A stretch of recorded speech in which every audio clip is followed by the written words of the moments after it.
அஸ்ஸலாமு அலைக்கும். இன்றைக்கி நாம் எதை பற்றின வீடியோ பார்க்க போகிறோம் அப்படின்னா, ஹைலு காலங்களில் குளிப்பை நிறைவேற்றுவது எப்படி அப்படிங்கிறது தான் நம்ம பார்க்க போகிறோம். ஒரு சகோதரி என்கிட்ட இதை பற்றின விஷயங்களை கொஞ்சம் விளக்கமாக சொன்னால் நல்லாயிருக்கும் அப்படின்னு கேட்டிருந்தாங்க. அதனால் இந்த பதிவு அவங்களுக்காகவும் இன்னும் மற்ற தெரியாத நபர்கள் நிறைய இருப்பாங்க இல்லைங்களா, அவங்களுக்காகவும் சேர்த்து தான் இந்த வீடியோவை போடுறேன். ஏன்னா இது நிறைய பேர் கேட்குறதுக்கு சங்கடப்பட்டுட்டு யாருக்கிட்டேயும் கேட்காம அவங்களுக்கு தெரிஞ்ச மாதிரி செஞ்சிட்ருப்பாங்க. அதனால் அது சரியா தவறா அப்படிங்கிறத இந்த வீடியோவை கம்பேர் பண்ணி நீங்கள் தெரிஞ்சுக்கோங்க. அது என்னங்கிறத இன்றைக்கி நம்ம பார்க்கலாம், சரிங்களா? பெண் பிள்ளைகள் பருவ வயது அடைஞ்சிட்டாங்க அப்படின்னா அவங்களுக்கு குளிப்பு கடமையாகிருது. அப்படி அவங்களுடைய குளிப்பு கடமையாகும்போது அவங்க அது எந்த முறையில் குளிக்கணும், அதை எந்த முறையில் அந்த ஹைலிருந்து நாம் வெளியாகி வரணும் அப்படிங்கிறது அவங்களுக்கு தெரியாது. ஹைலு காலங்களில் பொதுவாக நாம் இருக்கும்போது நிரந்தரமாக இப்போ நார்மலாக இருக்கும்போது மலக்குமார்கள் நம்ம கூட இருப்பாங்க. 2 மலக்குமார்கள் எப்போவுமே நமக்கு பாதுகாப்பாக இருப்பாங்க. அப்படிப்பட்ட மலக்குமார்கள் ஹைலு காலங்களில் நம்மளை விட்டு விலகி போயிடுவாங்க. அதனால் அந்த ஹைலு காலங்களில் நாம் ரொம்பவே பத்திரமா இருக்கணும், ரொம்பவுமே ஜாக்கிரதையாக இருக்கணும். எங்கேயும் வெளியில் தேவையில்லாமல் போகிறது, கண்ட விஷயங்களுக்காக வேண்டி தூரமாக பயணம் செல்வது, இந்த மாதிரி இதிலிருந்து நாம் அவாய்ட் பண்ணிக்கணும். ஏன்னா நம்மக்கிட்ட மலக்குமார்கள் துணை இருக்கும்போது நாம் எந்த ஒரு விஷயத்தையுமே கரெக்டாக நாம் பண்ணிகிட்ருப்போம். இதில் நமக்கு எந்த ஒரு ஆபத்துகள் வந்தாலும் அதை அவங்க எதிர்கொண்டு பார்த்துக்குவாங்க. அதிலிருந்து அவங்க நம்மளை ஜாக்கிரதையாக பார்த்துக்குவாங்க. ஆனால் நாம் இந்த ஹைலு காலங்கள் இருக்கும்போது அவங்க நம்மளை விட்டு விலகி நிற்பாங்க. விலகி நிற்கும்போது நமக்கு வரக்கூடிய ஆபத்துகளை அவங்க அந்த அளவுக்கு நம்மளை அவங்களால கேர் எடுத்து பார்த்துக்க முடியாது.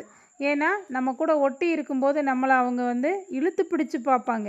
நம்மளை விட்டு விலகி இருக்கும்போது அவங்க நம்மளை கொஞ்சம் தள்ளி இருக்கிறதுனால நம்மளை விட்டு அவங்க விலகியே இருப்பாங்க. அதனால் இப்படிப்பட்ட அந்த பாதுகாப்பு இல்லாத நேரத்தில் நாம் அதிகமாக வெளியில் போகிறத தவிர்த்துக்கணும். அடுத்தது இந்த குளிக்கும் முறை எப்படி அப்படிங்கிறத நாம் பார்க்கலாம் வாங்க. முதல்ல நாம் எப்போவுமே தொழுகைக்கு ஒழு செய்கிற மாதிரி ஒழு செஞ்சுக்கணும். இந்த ஒழு செஞ்சுட்டு நாம் உடல் முழுவதும் குளிச்சுட்டு அதுக்கப்புறமா ஒழு செஞ்சாலும் சிறந்தது தான். இல்லை அப்படின்னா குளிக்கிறதுக்கு முன்னாடியே இந்த ஒழுவை செஞ்சு குளித்தாலும் சிறந்தது தான். நாம் குளித்து முடித்ததுக்கப்புறம் செய்கிறோம் அப்படின்னா ஏற்கனவே நம்ம உடல் ஈரமாக தான் நனைஞ்சு எல்லா பாகமும் நனைஞ்சு தான் இருக்கும். அதனால் குளித்து முடித்ததுக்கப்புறம் நாம் இந்த விஷயத்தை செய்கிறது சிறப்பாக இருக்கும்னு நான் சொல்கிறேன். தொழுகைக்கு ஒழு செய்கிற மாதிரி செஞ்சுக்கிறணும். அதுக்கப்புறமா அடுத்தபடியாக முழுக்குடைய ஃபர்லுகள் 3 விஷயம் இருக்குது. அதில் என்ன ஒன்று அப்படின்னா, முதல்ல வாய் கொப்பளிக்கணும், 2வது நாசிக்கு தண்ணீர் செலுத்தணும், 3வதாக உடல் முழுவதும் நனைகிற மாதிரி ஒரு தடவை நீர் ஊற்றணும். அப்படி ஊற்றும்போது ஒரு நகம், விரலில் இருக்கக்கூடிய நகம் இருக்குது பார்த்திங்களா, அந்த அளவுக்கு கூட நம்ம உடலில் எங்கேயும் கேப் விடாமல் நம்ம எல்லா இடத்துலையும் நீர் படுற மாதிரி தண்ணீர் ஊற்றணும். அதற்கு அடுத்தபடியாக இதற்கு ஒரு நியத் இருக்குது. அந்த நியத் என்ன அப்படிங்கிறதையும் நாம் பார்த்துருவோம். பிஸ்மில்லாஹிர் ரஹ்மானிர் ரஹீம்.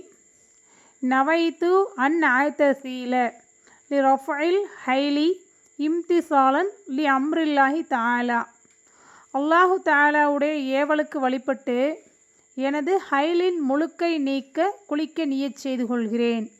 யா அல்லாஹ், என்னுடைய ஹைல் என்னும் பெருந்துடக்கை விட்டும் நீக்கி என்னை பரிசுத்தமாக்குவாயாக. இதை இந்த மேலே சொன்ன அரபி உங்களுக்கு தெரிஞ்சால் நீங்கள் ஓதிக்கலாம்.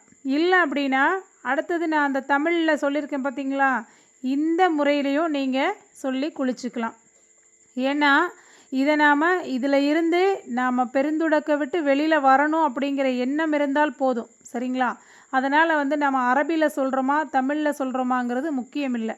ஏன்னா இஸ்லாத்தில் எல்லாத்தையும் கட்டாயமாக இப்படியே தான் செய்யணுங்கிற முறையை நமக்கு சொல்லித்தரல.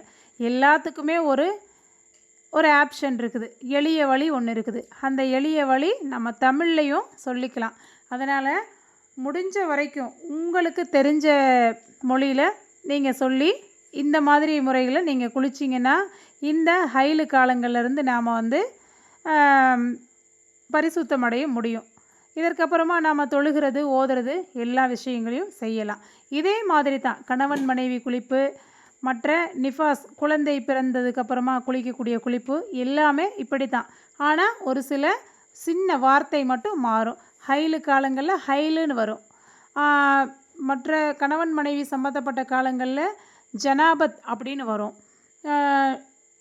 குழந்தை பிறந்திருக்கு அப்படின்னா நிஃபாஸ் அப்படின்னு வரும். இந்த ஒரு எழுத்து மட்டும்தான், வார்த்தை மட்டும்தான் மாறும். இன்ஷா அல்லாஹ் இந்த மாதிரி குளிக்கிறதுக்கு முயற்சி செய்யுங்க.